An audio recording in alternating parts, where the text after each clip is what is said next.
अस्सलामु अलैकुम वरहमतुल्लाहि वबरकातुह। वालेकुम अस्सलाम वरहमतुल्लाहि वबरकातुह। अल्हम्दुलिल्लाह, ये हमारी हेल्थ लेक्चर सीरीज़ जो है उसका आगाज़ हो रहा है। हमारे अमानुल्लाह नूरानी भाई की ज़िमन में जो है इसका आगाज़ हो रहा है जामे अनवारिया के ज़ेर एहतमाम। तो इसकी नीयत यह है कि अल्लाह हम सबको जो है इस कार्य खैर को अल्लाह की रज़ा के लिए करने की तौफ़ीक़ अता फ़रमाए और महज़ अपने फ़ज़ल व करम से कबूल फ़रमाए और आमीन। बहुत सारे लोगों को इससे मुस्तफ़ीद होने की तौफ़ीक़ अता फ़रमाए और फ़ायदा हासिल करने की तौफ़ीक़ अता फ़रमाए। आमीन। तो मैं डॉक्टर अनवार फ़िज़ियोथेरेपिस्ट, मैं एक फ़िज़िकल थेरेपिस्ट हूँ और तकरीबन 20 साल का एक्सपीरियंस है। तो हेल्थ सीरीज़ और हेल्थ के लेक्चर में जो है सबसे पहले हम बात करते हैं हेल्थ कहा किसे जाता है। हम समझते हैं कि सेहत, चलना फिरना, खाना पीना, ये सेहत है। दरअसल जो है सेहत के कई पहलू हैं। वर्ल्ड हेल्थ ऑर्गेनाइजेशन ये कहती है कि उनका डेफिनेशन है, health is a physical, mental and social wellbeing, not just absence of disease. इसका मतलब ये है कि सेहत जो है ना सिर्फ कि आपकी फ़िज़िकल सेहत रहे, फिज़िक्स अच्छी रहे जिस्मानी तौर पर, ना सिर्फ ज़हनी तौर पर, बल्कि समाज में, सोशल एक्टिविटी में, सोसाइटी में हम कैसा जी रहे हैं वो भी सेहत का हिस्सा है। ना सिर्फ किसी जरासीम से बच के रहने का नाम सेहत है। ये देखिए, अब सेहत इतनी अहम और इम्पोर्टेंट चीज़ है कि अगर आप सेहतमंद रहेंगे तो आप अपना ख्याल रख सकते हैं। आप सेहतमंद रहेंगे तो अपनी फैमिली का ख्याल रख सकते हैं। अगर आप सेहतमंद रहेंगे तो आप सोशल वर्क कर सकते हैं।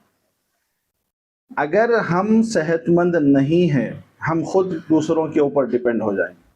तो हम सबको चाहिए कि अपनी सेहत का ख़ास ख्याल रखें। सेहत किस तरीके से मेंटेन की जा सकती है, हम किस तरीके से सेहतमंद रह सकते हैं, हम सेहत की कितनी इम्पोर्टेंस हमारे पास है, हम कितना सेहत को रियलिटी में अहमियत देते हैं, उसके लिए 5 चीज़ें बहुत इम्पोर्टेंट हैं। सबसे पहले इंसान को अपनी नींद का ख्याल रखना चाहिए। कम से कम 7 से 8 घंटे की नींद, एक एवरेज जो है टाइम उसका रखा गया है। नींद का ख्याल बहुत ज़रूरी है। दूसरा नंबर आता है ग़िज़ा का। हमको ग़िज़ा सही टाइम पे खाना चाहिए। क्या खाना है, क्या नहीं खाना है, इसके ऊपर तवज्जो देना चाहिए। और कितनी क्वांटिटी हो हमारे खाने की, वो भी बहुत इम्पोर्टेंट है। फिर तीसरा नंबर आता है फ़िज़िकल एक्टिविटी का। क्या हम फ़िज़िकल एक्टिविटी वाक़ई में करते हैं या फिर जो है उसको नज़रअंदाज करते हैं।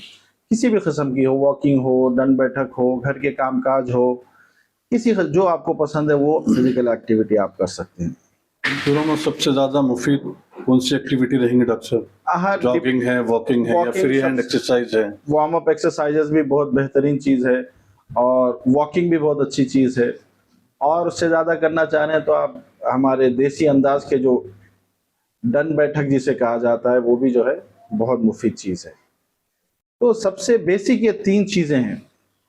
इसमें मेरा एक सवाल मैं आपसे कर लूँ डॉक्टर साहब, ये जो वॉकिंग, जॉगिंग और रनिंग का ये जो मरहला है, ये जो स्टेज है, तो ये स्टेज एज वाइज है, यानी उम्र के लिहाज से रहेगा? अगर कम उम्र बच्चे हैं तो वो रनिंग भी कर सकते हैं, और उससे थोड़ा सा अगर बड़ी उम्र है तो वो सिर्फ जो है जॉगिंग कर सकते हैं, या फिर और उससे बड़ी उम्र है, ज़्यादा एज है, तो वो लोग जो है सिर्फ वॉकिंग कर सकते हैं, या फिर हर उम्र में रनिंग, जॉगिंग, वॉकिंग, या सबके लिए यकसां तौर पर? ये देखिए, आप बच्चों के लिए तो ऐसा है कि आप बोलने की ज़रूरत नहीं है। बच्चे खूब खेल कूद भाग दौड़ करते हैं, उनकी तबीयत उनकी फितरत में है। मगर आजकल क्या हो गया कि एडिक्शन ऑफ फ़ोन हो गया है। फ़ोन के इतने एडिक्टेड हो गए हैं कि बच्चों की भी फिज़िकल एक्टिविटी रिड्यूस हो गई। जी।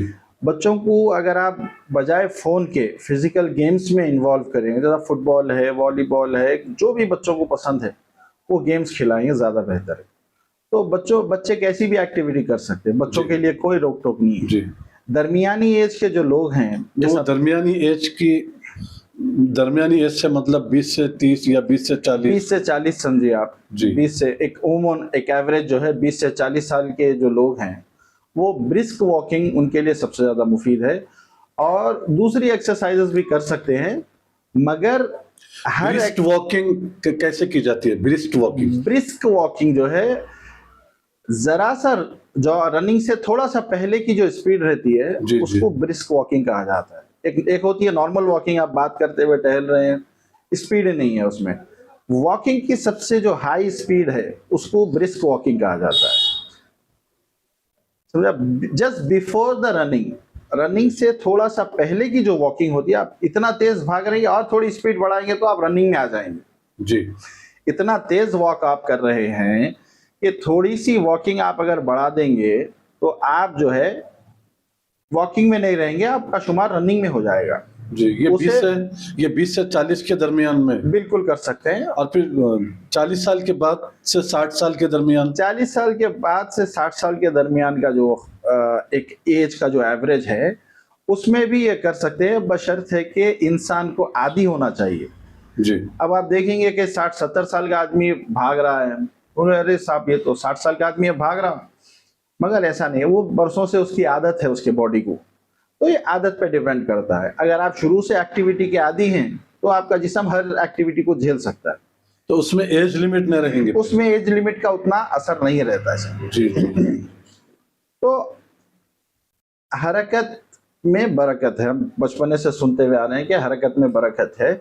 और हमारी साइकोलॉजी की किताब में बताया गया था, पढ़ा था मैं अपने कोर्स में, कि उसमें एक जुमला बताया गया था कि learning is law of life. इंसान का जो सीखना है वो जिंदगी का कानून है। और हुजूर अकरम सल्लल्लाहु अलैहि वसल्लम की हदीस शरीफ के ताल्लुक से भी हम सुने कि कहीं बयान किया गया है कि माँ की गोद से खब्र तक सीखो, ये सीखने की बात है। तो मैं ये जो सीखने का जुमला है उसको थोड़ा सा चेंज करके अक्सर बयान करता हूँ कि movement is law of life. हरकत में जिंदगी है, हरकत जिंदगी का कानून है। जो हरकत जिसकी छुड़ गई समझिए उन्हें ग्रेजुअली मौत की तरफ जा रहा है। अल्लाहु अकबर, ये तयशुदा बात है जी। तो हम सबको चाहिए कि अपने एक्टिविटीज को बरकरार रखें। अब देखिए, अब कोई पेशेंट है, बेड रिडन मरीज है और वो बेड पे ही रहने लगा और टर्निंग भी नहीं कर रहा, करवट भी नहीं बदल रहा, तो 4-5 दिन 8 दिन के अंदर उसको बेड सोर्सेस शुरू हो जाएंगे। और बेड सोर्सेस कहा जाता है जो बेड से होने वाले जख्मों को, फोड़ों को बेड सोर्सेस कहा जाता है। और जब शुरू हो जाते हैं तो एक लंबा तवील अरसा जो है वो धीरे धीरे बढ़ते जाता है। फिर उसके बाद जो है आखिरकार अक्सर लोग उसी में गुजर जाते हैं। बाज़ लोग जो है उसको हील भी कर पाते हैं, बहुत ज़्यादा तवज्जो और टेक केयर करने की ज़रूरत पड़ती है। जी जी, यानी उसी मर्ज में, उसी दर्द में इंतकाल भी कर जाते हैं। जी हाँ, पहले के लोगों में एक जहन यही बैठा हुआ था कि एक बार बेड सोर आ गया तो समझिए फिर वो जाएगा नहीं, आदमी को लेके जाएगा। ये पहले का ऐसी सोच थी, मगर अब आजकल हील भी होते हैं बेड सोर्सेज, कई किस्म के थेरेपीज उसके वास्ते अवेलेबल है। सबसे अहम जो चीज़ है बेड सोर, किसी के घर में कोई बेड रिडन पेशेंट है, बेड पे रहने वाला बिस्तर नशीन मरीज है अगर किसी के घर में, तो उनको चाहिए कि हर 2 घंटे में एक बार करवट बदले, पोजीशन बदले पेशेंट की।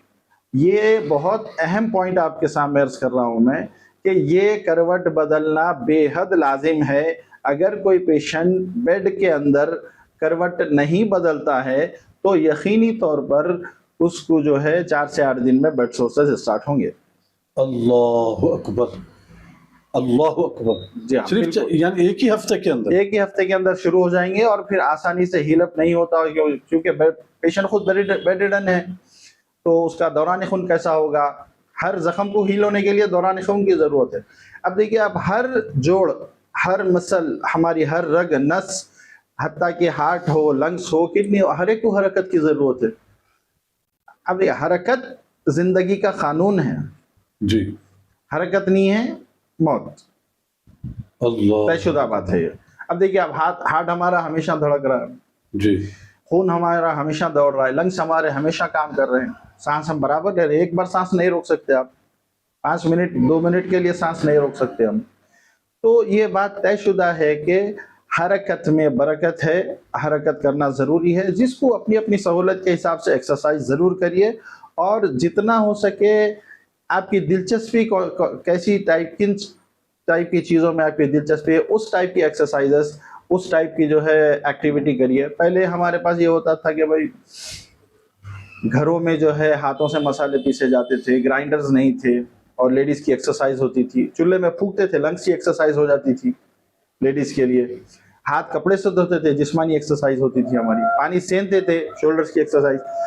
फ्रोजन शोल्डर नहीं था पहले के दौर में, शोल्डर की एक्सरसाइज होती थी। इसी तरीके से हम साइकिल चलाते थे, पैदल फिरते थे। वो आहिस्ता आहिस्ता रिड्यूस हो रहे हैं, और जो है कपड़े धोना छोड़कर हम वो भी मशीन में धो रहे हैं।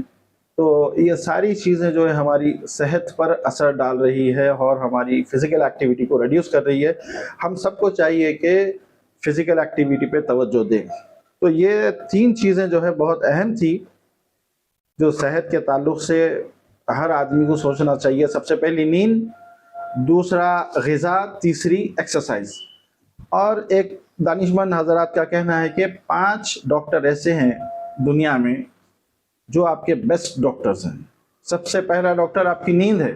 आप अच्छा सोएंगे तो आपकी बॉडी आपके जिस्म को बेहतरीन तरीके से रिपेयर करती रहेगी। आप सही ग़िज़ा खाएंगे तो आपकी बॉडी सही ग़िज़ा का सही इस्तेमाल करेगी, और आप सेहतमंद रहेंगे। आप अच्छी एक्सरसाइज करेंगे तो अननेसेसरी चीज़ें बॉडी के अंदर डेवलप नहीं होंगे। जो खा रहे हैं आप वो रोज़ का रोज़ खर्च होगा, और आपकी फिजिक अच्छी रहेगी। और देखा गया ये है कि 2 आदमी हैं, एक आदमी अच्छा रेगुलर वॉक करता है और एक आदमी वॉक नहीं करता है। तो जो वॉक नहीं करता है उसकी जो दौरान खून की रगें हैं वो सिकुड़ी हुई पाई गई जी, जिसकी वजह से उसका ब्लड प्रेशर बढ़ जाता है। और जो रेगुलर वॉकिंग कर रहा है, रनिंग कर रहा है, या कोई और एक्सरसाइज कर रहा है, तो उसकी रगें डायलेटेड पोजीशन में पाई गई।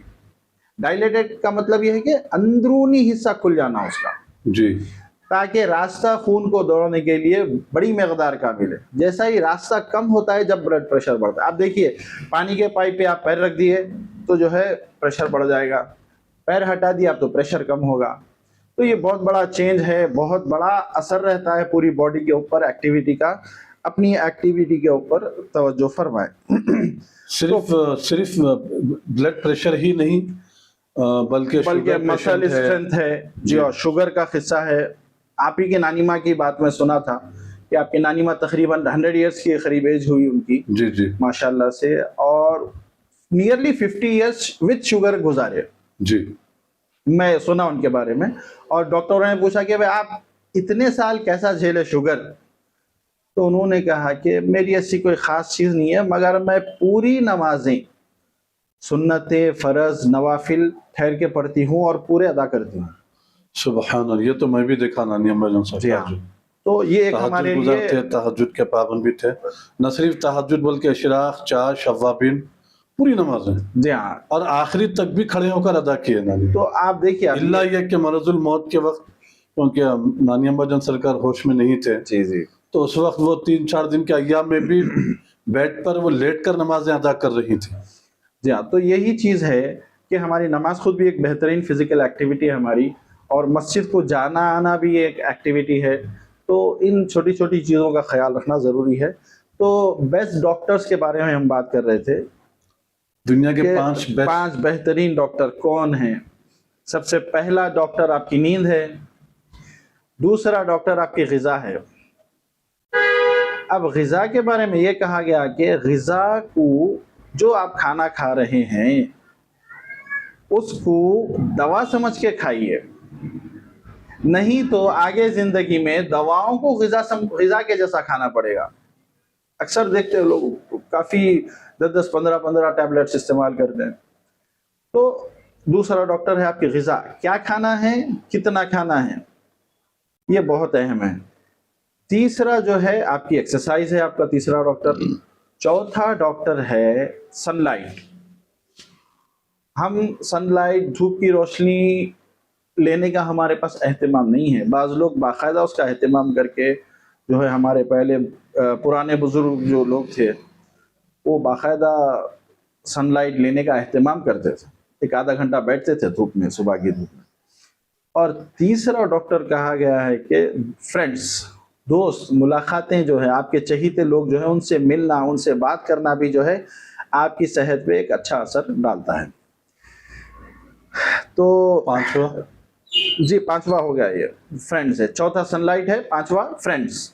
जी, आपके चहीते मन पसंदीदा लोगों में आप मुलाकात करना, अगर मुलाकात नहीं हो सकती तो फोन पे बात करिए उनसे। तो ये जो 5 डॉक्टरों के हवाले से आपने जो बात की है, जी जी, तो क्या ये WHO या फिर नहीं, ये रिसर्च किसी से? एक बहुत बड़े ताजिर ने कहा है इसके बारे में। जी जी, हाँ, वो काफी पैसा कमाया और जो है अच्छी लाइफ पैसे के साथ गुजार रहा था, फिर आखिर में बीमार पड़ा, तो बीमारी के हालात में ये बोला हो, उसने ये बातें बताई कि ये 5 बेहतरीन डॉक्टर है, इनसे मिल के रहिए।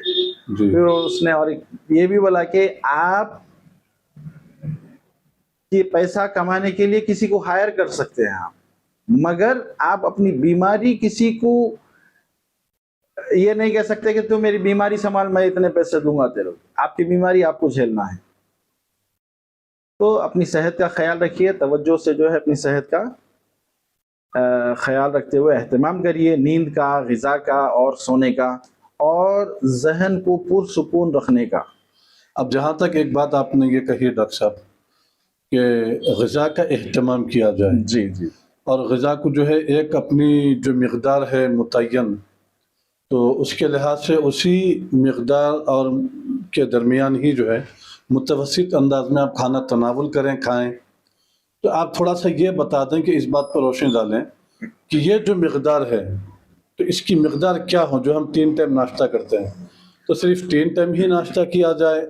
मैं ये बात सुना था कि किसी डॉक्टर से, आपको एसिडिटी का अगर प्रॉब्लम है तो आप जो है थोड़ा खाइए, मगर 4 से 5 टाइम खाइए। आप सिर्फ 3 टाइम पर इक्तफा ना करें, पेट भर मत खाइए, थोड़ा खाइए, मगर 5 टाइम जो है खाइए। यदि ये आपके सवाल की तरफ हम सबसे पहले हुजूर अकरम सल्लल्लाहु अलैहि वसल्लम की सुन्नत मुबारक को देखेंगे कि आपका जो फरमान है कि कुछ खाली हिस्सा छोड़ दिया जाए।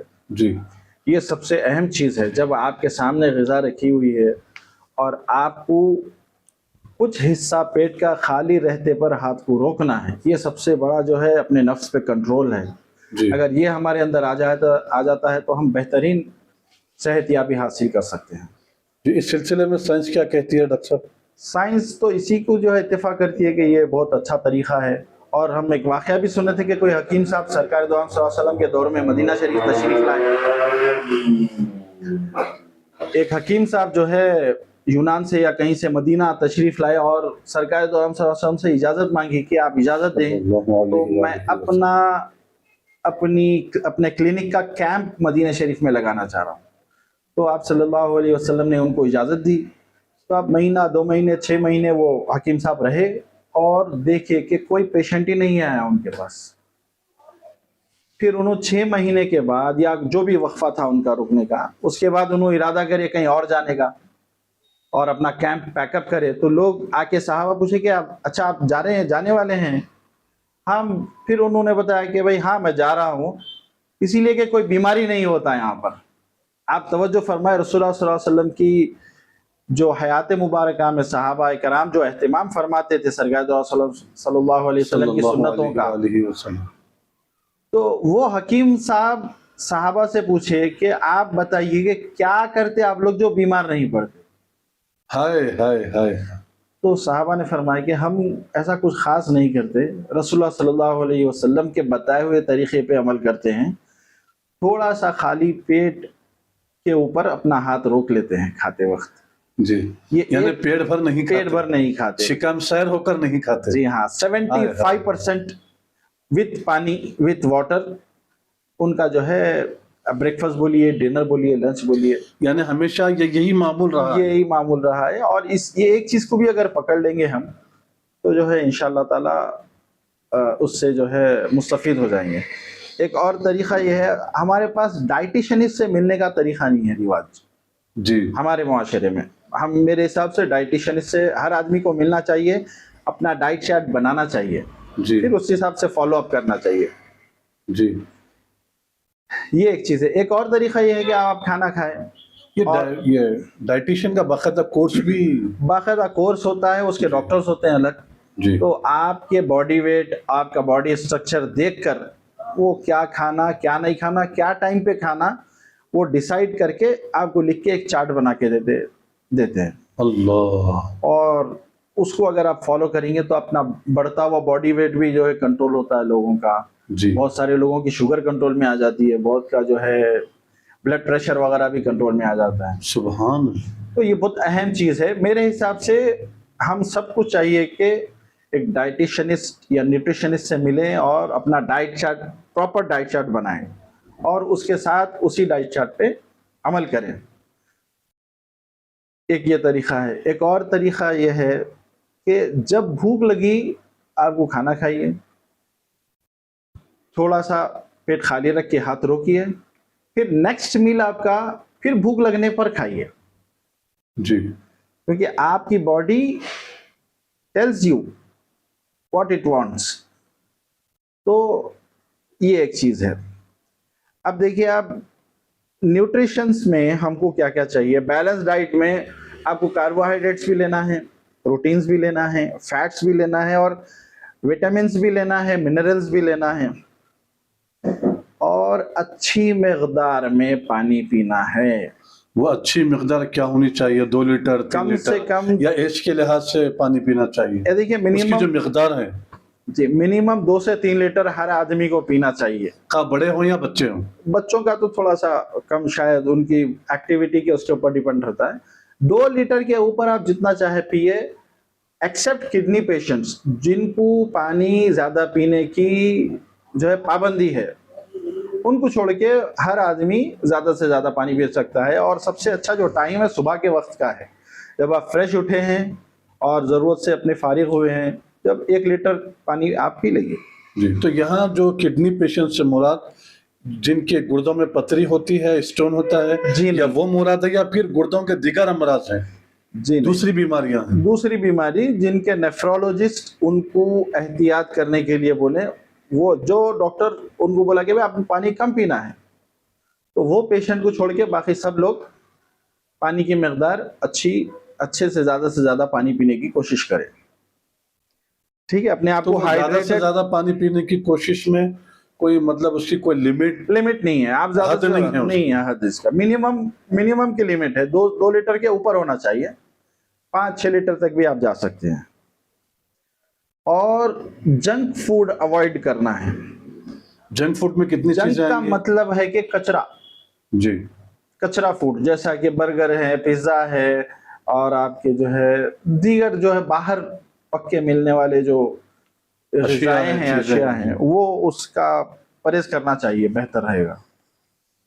ज़्यादा शुगर का इस्तेमाल, उससे बचना चाहिए, खा वो हमारे चाय के अंदर हो या चावल की शक्ल में हो। चावल में भी हमारे पास चावल का इस्तेमाल बहुत ज़्यादा है हमारे इंडिया में, जी। तो हम सबको इंडिया चाहिए से कि मुराद साउथ में ज्यादा है, नॉर्थ बहरहाल में जो नहीं भी है। है। नॉर्थ में बिहार, यूपी वगैरह, अब जैसा मध्य मैं, प्रदेश वगैरह में तो वहाँ पर जी अच्छा, रोटी का चलन ज्यादा है। जी अच्छा, हर टाइम वहाँ पर रोटी का एहतमाम है। जी अच्छा, चावल तो खाया जाता है मगर बहुत कम मिकदार में। जी, तो चावल की मिकदार कम करके प्रोटीन की मिकदार बढ़ाना चाहिए और ग्रीन लीव्स की मिकदार बढ़ाना चाहिए।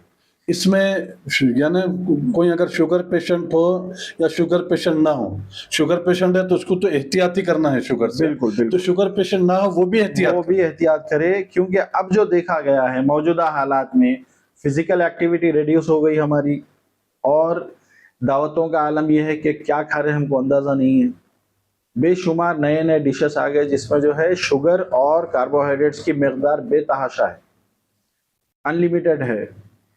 फिर उसके बाद फिर मीठे जो हमारे आते हैं वो सारे जो है नुकसानदेही है, खाली हमारे ज़बान का जायके के वास्ते अच्छा लगता है। तो शुगर की मिकदार को लिमिट करना चाहिए, छोड़ देना नहीं चाहिए, उसकी मिकदार को कम करना चाहिए। उसी तरह नमक का इस्तेमाल भी हमको कम करना चाहिए।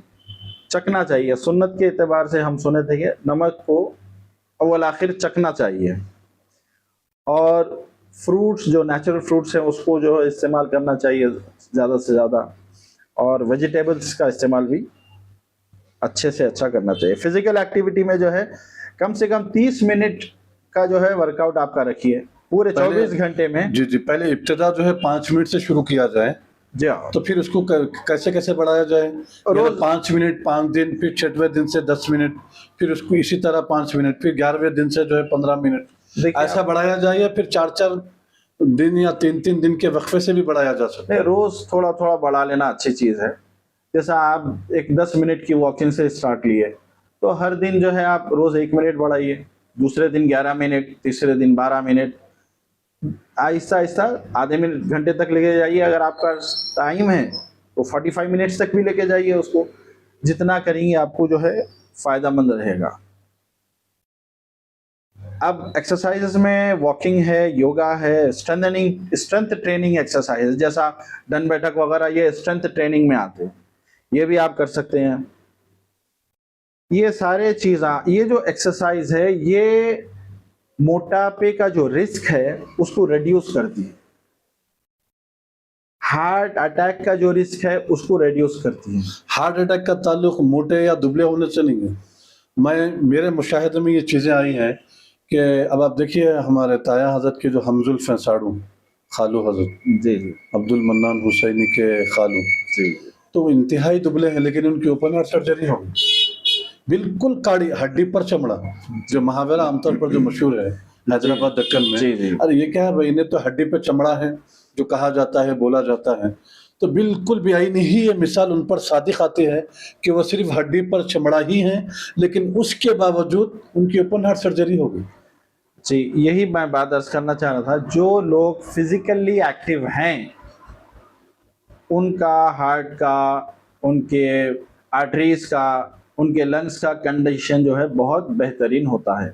जी, ठीक है, तो यानी हार्ट का ताल्लुक मोटापे और दुबले होने से नहीं है नहीं, ताल्लुक। मोटापा रहेगा तो हार्ट पे बार रहेगा। जी, दुबला आदमी है और एक्टिविटी कर रहा है तो उसकी तो बेहतरीन, सोने पे सुहागा है उसकी सेहत के बारे में। और मोटा भी है फिर एक्टिव भी नहीं है तो रिस्क और बढ़ते जाएगा उसका। और इसी के साथ साथ जो है, जो जेनेटिक प्रॉब्लम्स होते हैं, बास को खानदानी शुगर होती है, बास को खानदानी जो है हार्ट का प्रॉब्लम होता है। तो जो लोग फिजिकली इनएक्टिव होते हैं, एक्सरसाइजेस वगैरह नहीं कर रहे हैं, बिल्कुल जो है सुस्त लाइफस्टाइल गुजार रहे हैं, बस उठ रहे हैं, खा रहे हैं, पी रहे हैं, वॉशरूम जा रहे हैं, फोन देख रहे हैं, बिल्कुल रिड्यूस लाइफ है एक्टिविटी की, उनको जो फिर उनके जेनेटिक प्रॉब्लम्स है वो जल्दी उनके ऊपर असर करेंगे। खानदानी जो प्रॉब्लम्स आते हैं, जैसा कि ब्लड प्रेशर है, शुगर है, बास को हार्ट अटैक का प्रॉब्लम है, खानदानी जेनेटिक, बाप दादा। अच्छा, हार्ट का भी जो है खानदानी रहता है? हार्ट का भी जो है जेनेटिक में आता है। अल्लाह। और बहुत सारे चीजें हैं जो जेनेटिकली आते हैं।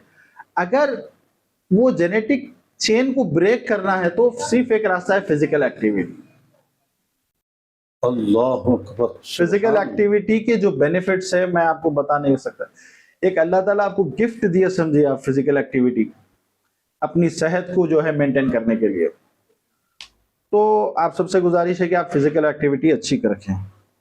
तो फिजिकल एक्टिविटी जो है ओबेसिटी का जो है रिस्क रिड्यूस करती है, हार्ट अटैक का रिस्क रिड्यूस हो जाता है। फिजिकल जो बंदा फिजिकल एक्टिविटी, क्या है ये? मोटापे को ओबेसिटी कहते हैं। जी जी। और जो है ब्लड प्रेशर का रिस्क रिड्यूस हो जाता है। इवन फालिज के अटैक होने का जो रिस्क है वो भी रिड्यूस हो जाता है। सुभान अल्लाह, सुभान अल्लाह। तो इसके बेनिफिट्स का आप अंदाजा, जो फरमाया गया, फबी आला रब्बिकुमा तुकज़्ज़िबान, हाय हाय हाय, तुम कौन कौन सी नेमत को झुटलाओगे। एक नेमत है तो ना, बेशुमार नेमतें दी अल्लाह ताला ने। तो वो नेमत की कद्र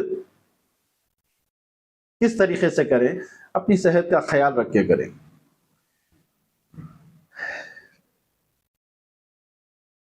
अब मेंटल हेल्थ कैसा मेंटेन करें, ये तो फिजिकल हेल्थ की बात हुई। Mental health, stress management.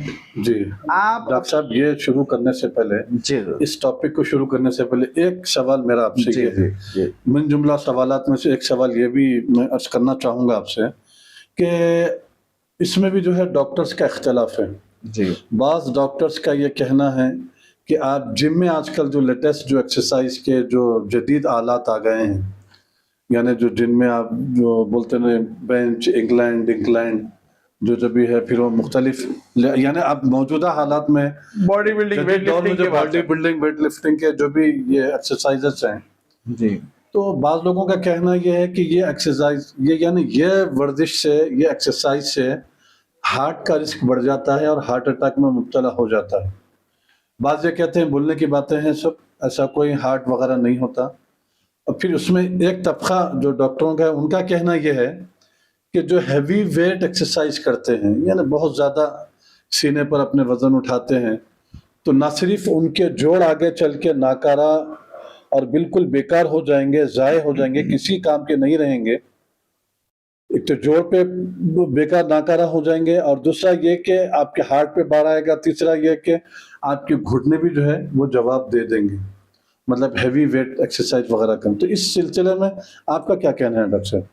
हज़रत देखिए, फिर मैं अपनी बात को जो है इस्लाम से जोड़ूंगा, दीन से जोड़ूंगा, कि दीन में फरमाया गया कि खैरुल उमूरी औसतुहा अदवमुहा, बेहतरीन उमूर वो हैं, हम ये मालूम नहीं ये हदीस है या कोई और कौल है, मगर हदीस से मुबारक गालिबन ऐसा समझते हैं कि हदीस है ये। तो ये जो है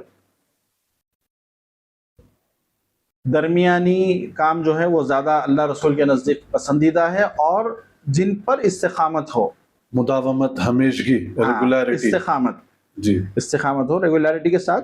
बहुत जाके अब 100 किलो उठाते जा रहे हैं 4 दिन, फिर 10 दिन तक आप एक्सरसाइज को नहीं जा रहे हैं, तो आप जितना आपकी बॉडी इजाज़त दे रही उसका ख्याल रखते पर एक्सरसाइज करेंगे, और मॉडरेट एक्सरसाइजेज सबसे बेहतरीन होती है। यानी वो काम जो रोज़ हो मगर थोड़ा हो, ये अल्लाह के नज़दीक बहुत ज़्यादा पसंदीदा अमल है। अब एक्सरसाइज में देखिए, अब सबसे ज़्यादा मेरे को जो पसंद आती है वो स्विमिंग है, मैं अपनी तौर पे ज़्यादा पसंद करता हूँ। मगर ज़रूरी ये है डॉक्टर साहब कि अक्सर और पेशतर ये मैंने मुशाहिदा किया है कि आप 2 दिन स्विमिंग करेंगे, तीसरे दिन से कान का दर्द जो है चालू हो जाएगा, अगरचे कि वो डाइव ना भी मारते हो तब भी। जी, खैर ये तो जो है एक अलग अलग इंडिविजुअल के हिसाब से अलग अलग उसकी जो है, मगर स्विमिंग का ये है कि हर एक को सहूलत मुहैया होती नहीं। घर में डंड बैठक कर सकते हैं, सिंपल से लेट जाइए, फिर उठ के ठहर जाइए, फिर लेटिए, फिर उठ जाइए, सिंपल चीज को करिए। आप अपने बेड के बाजू कर ले सकते हैं आप डंड बैठक। जिन लोगों को जो है सहूलत नहीं है, वॉक के लिए बाहर जाना है, घर में हॉल में जितना कर सकते करिए। आप तिलावत लगा लिए, सुनते हुए वॉक कर लीजिए, जिक्र व अस्कार करते हुए। जिम की एक्सरसाइजेस अगर बिल्कुल मुतवस्सित कम से कम वजन लेकर किया जाए तो दरमियानी कर सकते हैं, तो ये नुकसानदायक नहीं है। जो एक्सट्रीमिटी है उससे परहेज करना चाहिए, बराबर उसका नुकसान होगा। जी। जैसा कि अब आपकी कैपेसिटी है नहीं, मगर 100 kg उठाने को जा रहे हैं, नहीं कैपेसिटी हो तब भी ना उठाएं, ये ज्यादा बेहतर है। दरमियानी रास्ता इख्तियार करिए। जी ठीक है। अब जो है मेंटल हेल्थ की तरफ हम बात करते हैं, स्ट्रेस मैनेजमेंट। हम हमारे दिमाग पे जो स्ट्रेस आ रहा है उसको किस तरीके से मैनेज कर सकते हैं, करना चाहिए। उसमें सबसे पहले हमको हमारी नींद का बहुत ख्याल, हम अक्सर जो है नींद का इरादा ही नहीं फरमा रहे। देखिए, आप सब बोलेंगे अरे भाई जल्दी सो जाना, मगर अमली तौर पे 80% लोग मुझे 10 बजे सोना है या 11 बजे सो जाना है बोल के इरादा ही नहीं फरमा रहे हैं। सबसे पहले इरादा है, आप इरादा है तो आप कोशिश करेंगे, हाँ भाई सही बात है सोना है, मगर अमली तौर पे वही 2-3 बज जा रहे हैं रात के। तो रात की नींद सबसे अहम है। मैं सब भाइयों से हमारी गुजारिश करूंगा, भाइयों बहनों से, कि अपनी नींद को बहुत गनीमत जानिए और कोशिश करिए कि रात में जल्द से जल्द सो जाएं। मैं ये भी बात सुना हूं कि रसूलुल्लाह सल्लल्लाहु अलैहि वसल्लम इशा की नमाज के बाद किसी से मिलना या बातचीत करना पसंद नहीं फरमाते थे। तो इस चीज का ख्याल रखिए, अपनी नींद का जो है खुसूसी एहतमाम करिए, और मेडिटेशन भी करना चाहिए,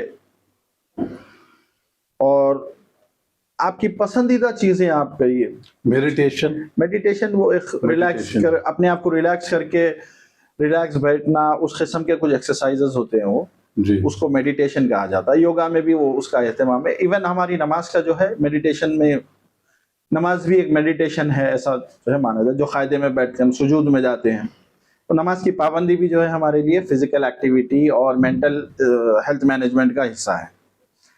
हॉबीज, आप पसंदीदा चीज़ों में एक्टिविटी करिए। अब इसमें खुसूसी तौर पर एक सिचुएशन आपके सामने आ गई, आपके जहन पे एक टेंशन आ गया, उस वक्त दूसरी तरफ आपके पसंदीदा चीज़ों का ख्याल आप अपने मन में लाना, अपने जहन में लाना, इससे भी आप जो है अपना स्ट्रेस मैनेज कर सकते हैं। अपने आप को डाइवर्ट करके मुस्तकिल एक चीज़ आपके जहन को जो है चुभ रही है, उससे जहन को हटाते जाएं बार बार।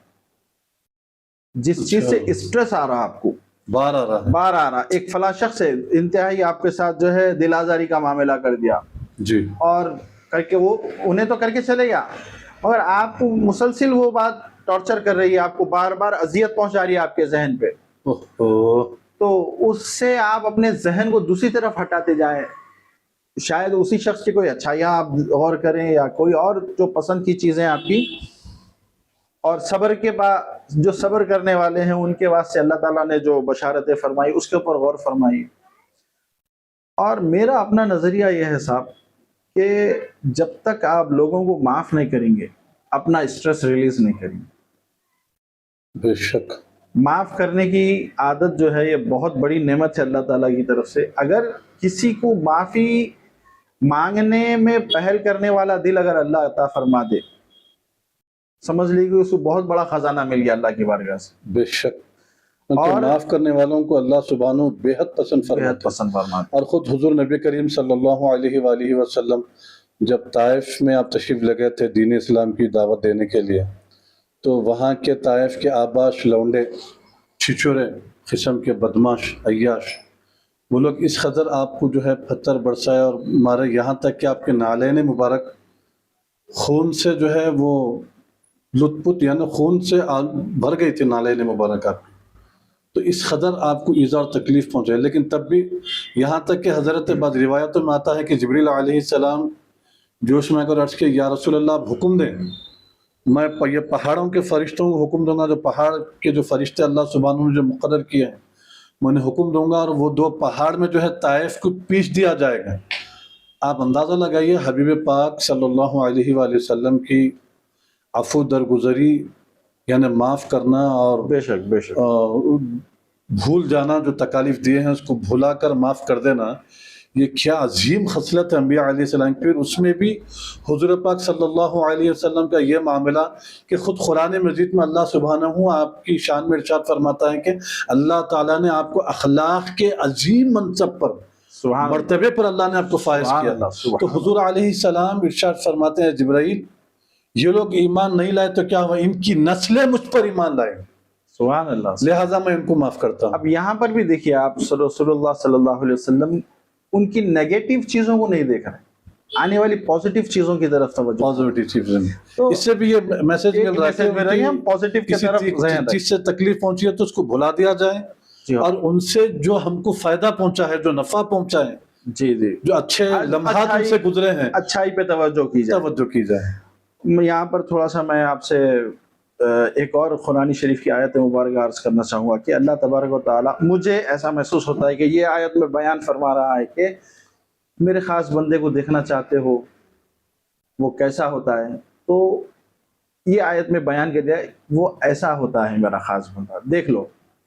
तो इसमें बयान फरमाया गया कि अल्लज़ीना युनफ़िक़ूना फ़िस्सर्राई वद्दर्राई, जो लोग अल्लाह की राह में खर्च करते हैं, पैसे कम रहने के वक्त भी, पैसे ज़्यादा रहने के वक्त जी, ये एक सिफत बयान फरमा दिया अल्लाह ने। वल काज़िमीनल ग़ैज़ा, गुस्सा आने पर अपने गुस्से को कंट्रोल करते हैं, ज़ब्त कर लेते हैं, पी जाते हैं। आए मेरा खास बंदा मेरी राह में खर्च करता है, पैसे कम रहो या चाहे ज़्यादा, जब गुस्सा आता है तो अपने गुस्से को पी लेता है। अपने खास बंदे की सिफत बयान करने लगा, लोगों से गलती होने पर उनको माफ करता है। सुभान, तीसरी सिफत बयान। अब यहाँ पे जो फरमाया गया अल्लज़ीना युनफ़िक़ूना फ़िस्सर्राई वद्दर्राई वल काज़िमीनल ग़ैज़ा, और गुस्से को पीते हैं, वल आफ़ीना अनिन नास। अब यहाँ पे जो फरमाया गया लोगों को माफ करता है, हाय हाय हाय, यहाँ पे खाली मुसलमानों को माफ करने का जिक्र नहीं फरमाया गया। और फरमाया नास का लफ्ज़ इस्तेमाल किया, इंसानों के लिए आता, पूरी इंसानियत के लिए, किसी भी या अय्युहन नास। जी हाँ। तो मेंटल हेल्थ, अगर आप लोगों को माफ करने की आदत डालेंगे अपने आप को, ये एक किस्म की प्रैक्टिस होती है जी। बिगिनिंग में मुश्किल रहता है इंसान को माफ करना जी। आप अपने आप में अंदर अपने आप से बोलते जाइए कि मैं माफ करते रहूंगा लोगों को, आहिस्ता आहिस्ता आपकी तबीयत में माफी पैदा होगी। बेशक।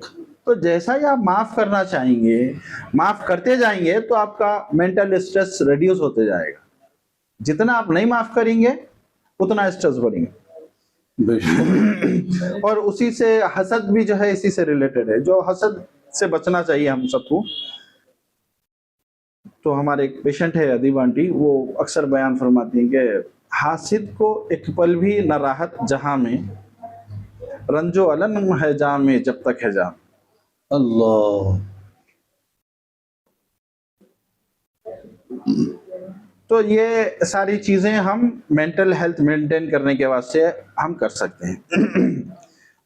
Importance of social connections. अब एक शख्स है अपने आप को अकेला तन्हा रखते जा रहा है, तो उसका मेंटल स्ट्रेस बढ़ते जाएगा, साइकोलॉजिकल मरीज होते जाएगा। और एक शख्स है वो जो है लोगों में मिल रहा, मस्जिद को आ रहा जा रहा, किसी की हालात सुन रहा या अपने हालात बयान कर रहा, इससे भी जो है मेंटल स्ट्रेस रिड्यूस होता है और हमारी मेंटल हेल्थ हम इंप्रूव कर सकते हैं। अब नंबर आता है पर्सनल हाइजीन। हम सफाई का कितना ख्याल रखते हैं। रसूलुल्लाह सल्लल्लाहु अलैहि वसल्लम ने यहाँ पर भी हमारी रहबरी फरमा दी है कि अत्तहुरु शत्रुल ईमान, पाकी आधा ईमान है। तो हैंड वॉशिंग, आप बाहर काम से घर आते हैंड वॉश कर लीजिए, ये आपका पर्सनल हाइजीन। ओरल केयर, सोने से पहले ब्रश करिए, कंपलसरी रात में सोने से पहले ब्रश करिए या मिसवाक करिए। बाथिंग, रोज नहाइए। प्रिवेंट्स इन्फेक्शंस एंड डिजीजेस, ये हाइजीन अगर आप मेंटेन करेंगे तो इन्फेक्शन से और बेशुमार डिजीजेस से आप इंशाल्लाह महफूज हो जाएंगे। अब एक और बात हेल्थ के मैनेजमेंट में आती है कि डिजीज प्रिवेंशन, बीमारी से कैसे बचा जा सकता है। तो यहाँ पर बताया गया कि वैक्सीनेशन, जो टीके लगाए जाते हैं, पोलियो के टीके हैं, वो टीके लेना चाहिए। एंड टाइमली चेकअप्स, ये हमारे पास माहौल नहीं है। हम हेल्थ चेकअप कराते ही नहीं। अल्लाह। तो ये टाइमली चेकअप यानी ये हर 3 महीने में हो, 3 महीने में या 6 महीने में एक बार हो।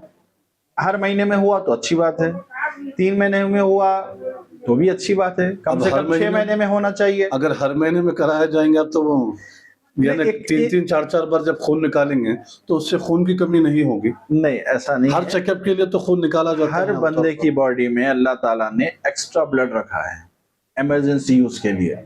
जी ठीक है, वो ब्लड बाहर आके उसको रिकवर करता है जब तक फिर दूसरा ब्लड तैयार फरमा दे। ये इस तरीके से बनाया अल्लाह ताला ने इंसान। तो ये बनने में ड्यूरेशन और वक्त कितना लग जाता है? इसमें देखिए आप, इसमें आपको वक्त कितना भी लगे आपको मुश्किल नहीं होती, क्योंकि रिजर्व ब्लड आपकी बॉडी में अवेलेबल रहता है। जी ठीक है। टाइमली चेकअप्स ये कराना चाहिए।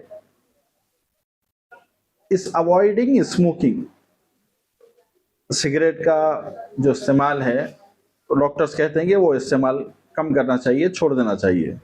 अब डॉक्टर्स का ये भी कहना है कि सिगरेट के इस्तेमाल और तंबाकू का इस्तेमाल और ये जो गुटखा है, जर्दों के पान है, तो ये चीज़ एक तो हार्ट पर जो है असर होता है इसका, दूसरा जो है कैंसर होने के खवी इम्कान है। जी हाँ, वो मगर मैं अपनी ज़िंदगी में बाज़ बुजुर्गों को यहाँ तक देखो, आपने भी देखा होगा, ये और बात है कि मैं आपसे सिर्फ 2 साल 2 या 3 महीने बड़ा हूँ, लेकिन हज़रत हुसैन शुजाउद्दीन सिद्दीकी रहमतुल्लाह अलैह, हज़रत अब्दुल खदीर सिद्दीकी रहमतुल्लाह अलैह के जो चौथे फर्जंद हैं, आप भी देखें कि साहिब करामात बुजुर्ग गुजरे हैं, मैं जिंदगी में वो एक ही शख्सियत में देखा जो साहिब करामत बुजुर्ग गुजरे, उसके अलावा किसी और को जो है साहिब करामत मैं नहीं देखा।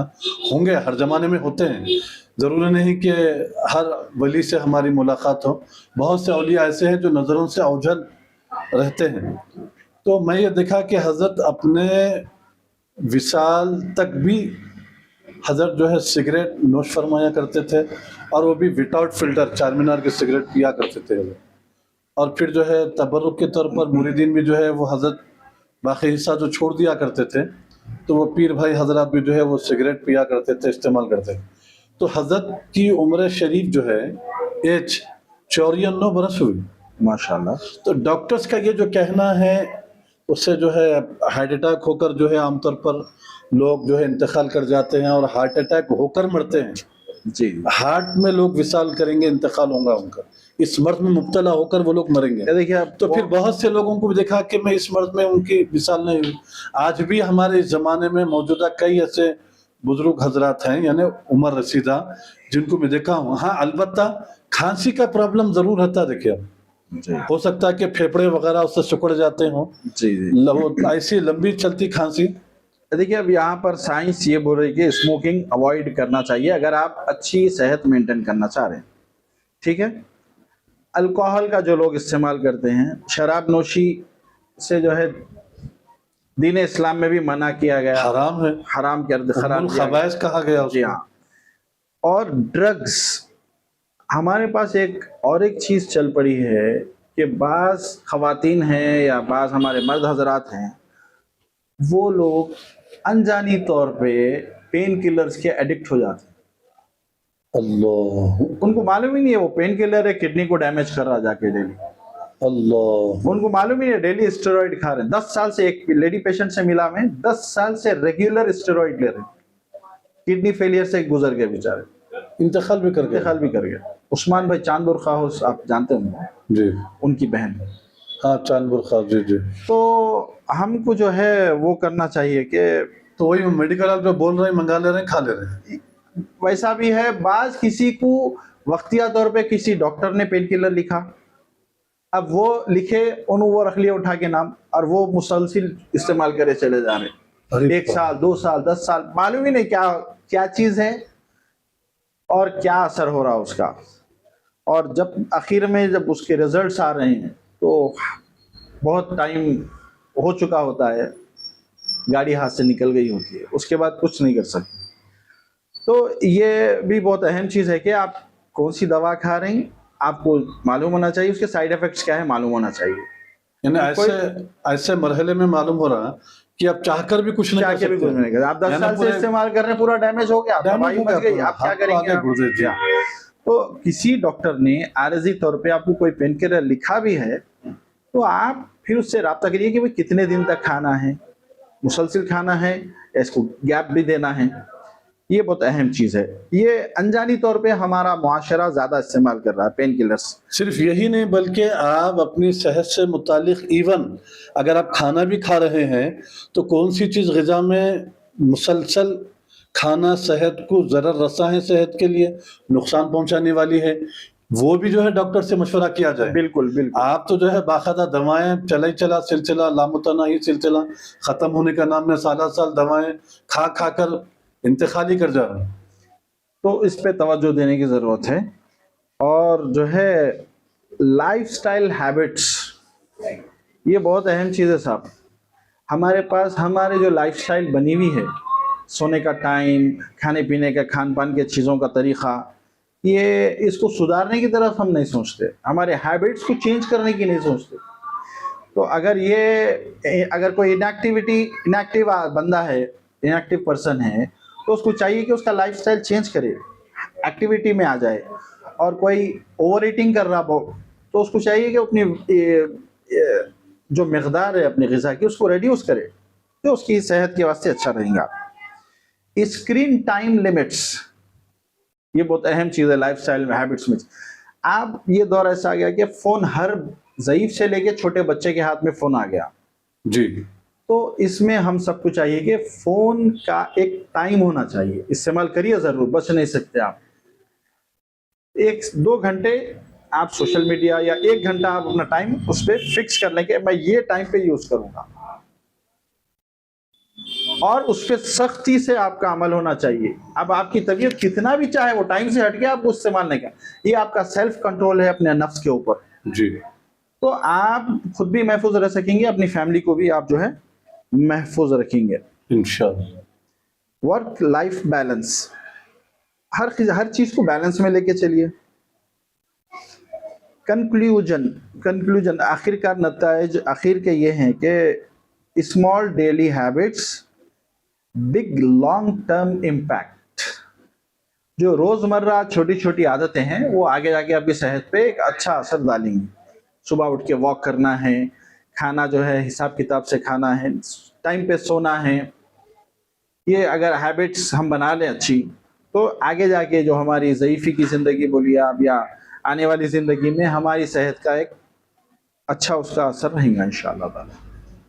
तो आज के लिए हेल्थ लेक्चर सीरीज़ में इतना ही, और मज़ीद इंशाअल्लाह नेक्स्ट वीडियो में हम अल्लाह चाहा तो कंटिन्यू करेंगे। आप सबसे भी गुजारिश है कि आप सब हम सब के लिए दुआ फरमाइए, और पूरे मुआशरे को जो है बेहतर बनाने की हम सबको कोशिश करना चाहिए इंशाअल्लाह ताला। और ये अहम मालूमात है, मैं तमाम देखने वाले और सामाइन सुनने वालों से ये हमारी जो है आपसे रिक्वेस्ट है कि आप न सिर्फ सुने बल्कि अल्लाह सुब्हानहू से दुआ भी करें कि इन तमाम अच्छी नसीहतों पर अमल करने की तौफीक भी हो, अल्लाह की जानिब से अता हो, और इसको ज़्यादा से ज़्यादा लोगों तक शेयर करें, सब्सक्राइब करें, शेयर करें, लाइक करें, ताकि खल्क़े कसीर इससे मुस्तफ़ीद हो सके, ज़्यादा से ज़्यादा इससे फ़ायदा उठा सके, इफ़ादा कर सके। जज़ाकल्लाहु खैरा। अस्सलामु अलैकुम व रहमतुल्लाहि व बरकातहू।